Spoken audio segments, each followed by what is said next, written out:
Hello and welcome, Laws of Notion podcast listeners. I'm Kristan Uhlenbrock, and I'm excited to bring you our third episode in our Compass series, where we examine critical topics at the intersection of science, policy, and human behavior as it relates to our current state of affairs. In today's digital world, we face an unprecedented challenge. Information travels instantly, but verification moves slowly. The flood of content overwhelming our screens has made distinguishing fact from fiction increasingly difficult. So I had the pleasure of sitting down with Lori Robertson, director of factcheck.org, to discuss this issue. I hope you enjoy. Hi, Lori. Thanks for being here today. Thanks for having me. You've been with factcheck.org since 2007. For folks who are unfamiliar with what factcheck.org is, could you describe what it is? And also, I would be curious, what has changed as far as the information landscape since you've been working there for now almost 2 decades? So factcheck.org is a nonprofit, nonpartisan website that's a project of the Annenberg Public Policy Center at the University of Pennsylvania. And we fact check political claims. So we are looking at what politicians say and whether that's accurate. We actually don't write about claims that are true. We look for things that are false, misleading, exaggerated, out of context, that kind of thing, and write about it. We're looking at politicians on the federal level. We also have a project called SciCheck that is focusing specifically on claims about science. We have 3 science writers on that project. And FactCheck was launched in 2003. So we've been around for over 20 years now. As you said, I joined in April 2007. And as you can imagine, a lot has changed. Back in 2007, social media was really in its infancy. So the rise of social media has been a big change in how information is spread. Readers used to ask us about viral emails, or some people call them chain emails. And back in 2008, I wrote an article about all these questions about chain emails that we were getting. And the headline was, "That chain email your friend sent to you is likely bogus, seriously." But those kinds of chain emails are really a relic of the past. We used to write primarily about campaign TV ads, and we still do. But now politicians communicate in so many different ways, and people get their information in so many different ways as well. So now every speech, every campaign stop, even in small towns, are now on YouTube and picked up by other media. We used to not be able to get a lot of those speeches, but now everything is available. And because of social media and our phones, technology, misinformation is spreading so much more quickly. And then a relatively new thing is artificial intelligence. So that is something that we expect to grow as the technology is improving. And we will see more AI images, audio, video. So there's more claims to check. Falsehoods are spreading more quickly, but also there's more access to accurate information as well. Almost everything is online now. If you're Googling to try to find out if something is correct, you're probably going to find the source material and what that claim is based on.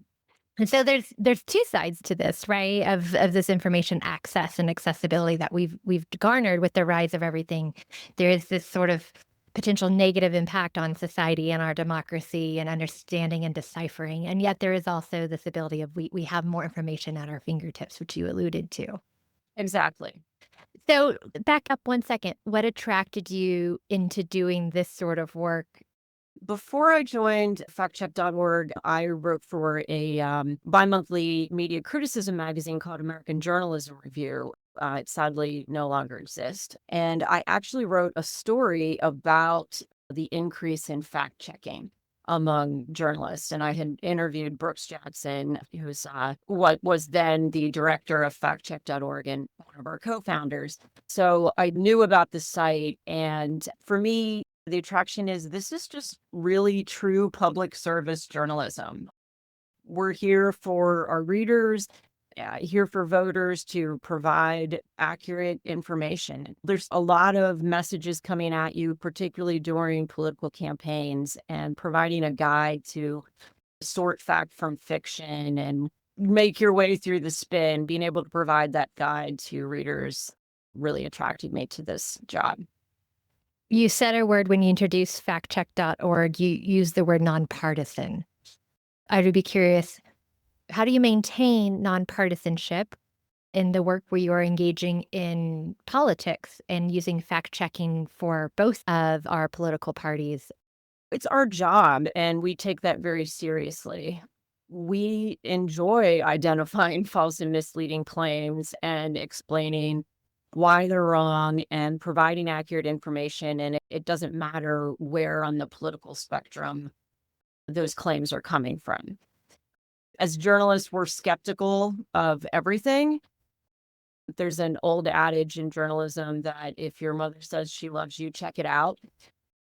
And so we're constantly asking, "Oh, is that correct? Oh, where did that come from? Let me find the source material on that." So I think that sort of skepticism and open-mindedness that I think all journalists have serves us well.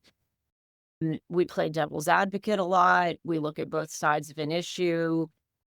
In reviewing politicians' remarks, we're looking at both Republicans and Democrats. So we're looking at major speeches and campaign materials. We look at the Sunday political talk shows, TV ads, that kind of thing. So we're aiming to review relatively the same amount of material as we're identifying claims that are incorrect that we may write about. Talk to me about the role that you all serve when it comes to, you mentioned fact checking scientific claims and coverage in the media. How does that play, right? Because there isn't sometimes two sides to that coin scientifically, and yet there needs to be some due diligence when claims are made about science, because science is a process of understanding and learning and thinking critically. So how does that approach that you all are taking apply when you're looking at fact checking some of these scientific claims? Yeah, so for our science articles or for fact checking scientific claims, a lot of that process is similar. But as you mentioned, science can change, and we don't always know all of the answers, right? So that's something that we've definitely stressed in our articles. The COVID-19 pandemic is a great example where we had a lot of traffic to our site. People were really wanting answers to what is this virus and how is it spreading, and lots of falsehoods that were spreading about what caused it or what could cure it and that kind of thing. And we tried to be very careful in our coverage to say what we know, but also what we don't know. And to use language at this time, scientists say XYZ, because that knowledge would change as we gained more information about the virus. Share for us what the tools are and the methodologies that you use to verify claims and how have they changed over time? One of the things we do is reach out to the person or really their office who made the claim and ask, what's the support for that? And sometimes we get a response, sometimes we don't.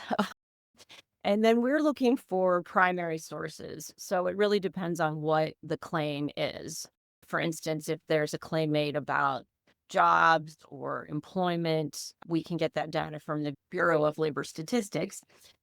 And a lot of the claims we deal with are based on some kind of statistic. But other claims may come from some kind of report. Sometimes a simple Google search will help you find, oh, okay, that data point is coming from this particular report or research, and you're able to delve into it. We also use a lot of nonpartisan governmental organizations that publish report and analyses, such as the Congressional Budget Office, the Joint Committee on Taxation, Government Accountability Office, the Congressional Research Service, which is a great resource that publishes reports on a whole host of topics. And then we also reach out to experts. When you're fact checking, it can be easy to go down rabbit holes into different pieces of information. And the one thing we try to keep in mind is that we need to focus on checking the exact claim that the person made. Orient us of the role of factcheck.org within the media ecosystem. How are you complementary to or unique or different than a traditional journalism or news media outlet? And where do you all sit within that landscape? We are, very focused on fact checking. So we're not doing daily news coverage. Fact checking can be a little reactive because we're waiting for somebody to make a claim and then we're fact checking it.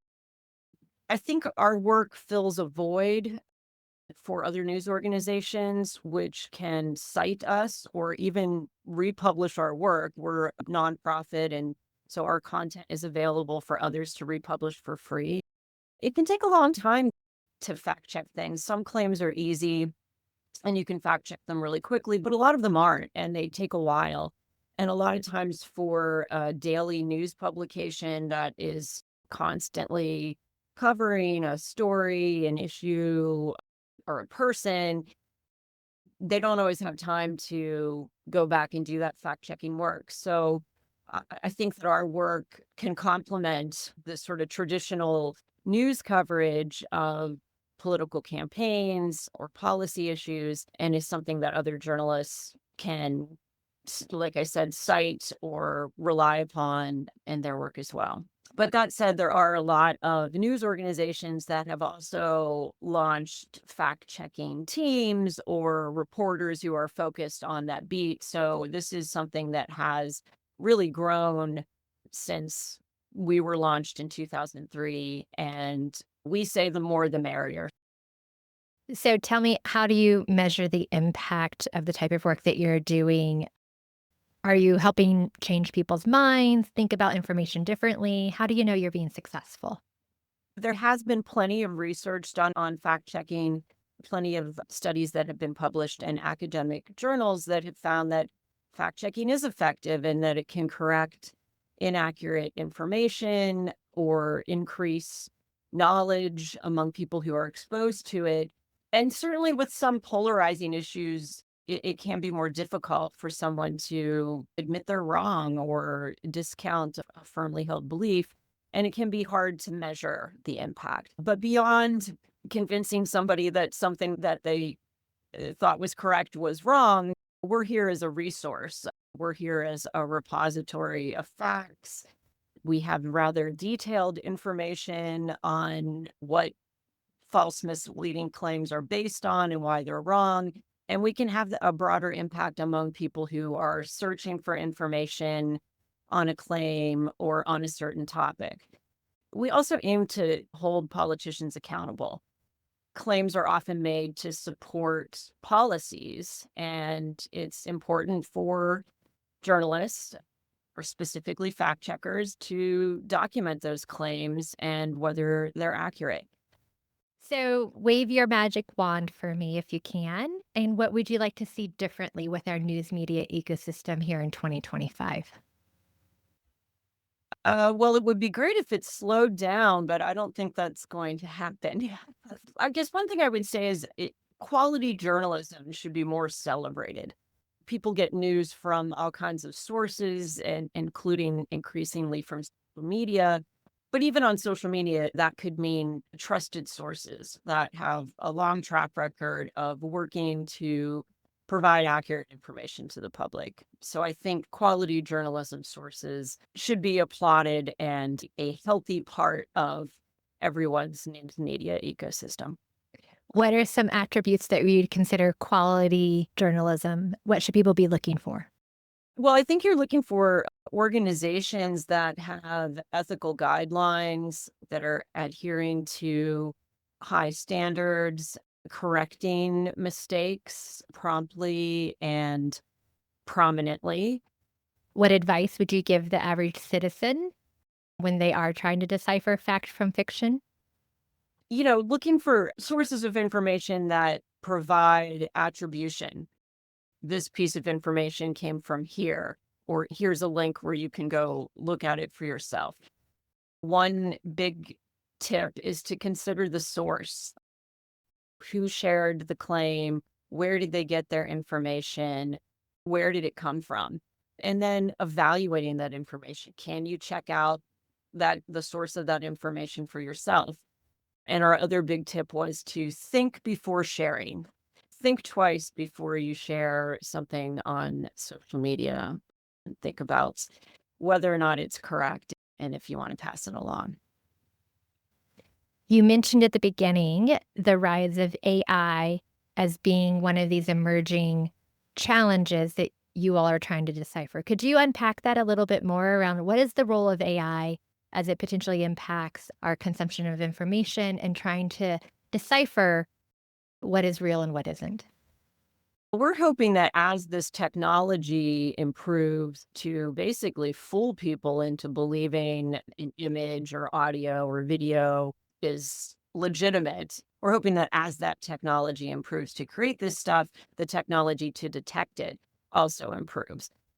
Right now, we haven't done as much as people would think on AI images. We get asked about it a lot, and it hasn't really run rampant through an election or a campaign yet, but it feels like this could definitely be on the horizon. So it's something that we're keeping our eye on.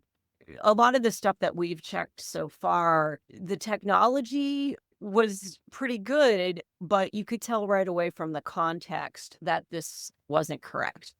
So that was one of the pieces of advice that we give to readers, that if you're seeing some sort of shocking quote from somebody and this doesn't appear to be in any other news organization's website, but it's just this one thing you saw on social media and it seems unbelievable, then maybe it is.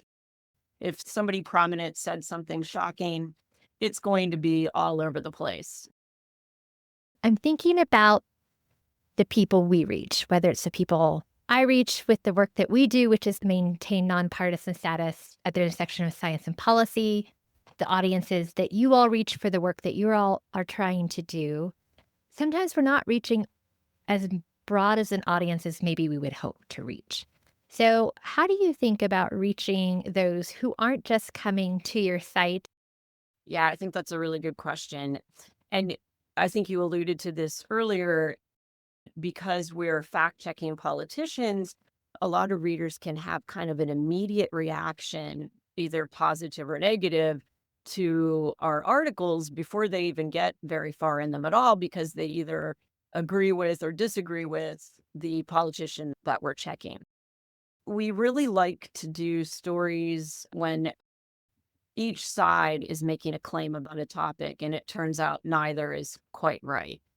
We think that those stories can really show people that the politician you like and the politician you don't like engage in some of the same tactics. We also do pieces that are Q&As or explainers on a certain issue. So we aren't fact checking a specific claim from a specific person. We're just providing information on a particular topic. And I think that those can be effective in reaching people who, again, might not like that we fact check somebody in particular, but this is an article that we're really just providing accurate information for them. Great. Thank you so much for being with me today. Thanks for having me. I hope you enjoyed today's episode. To learn more about the Institute and this series, visit us at institute.dmns.org and be sure to sign up for our mailing list. Thanks and see you soon.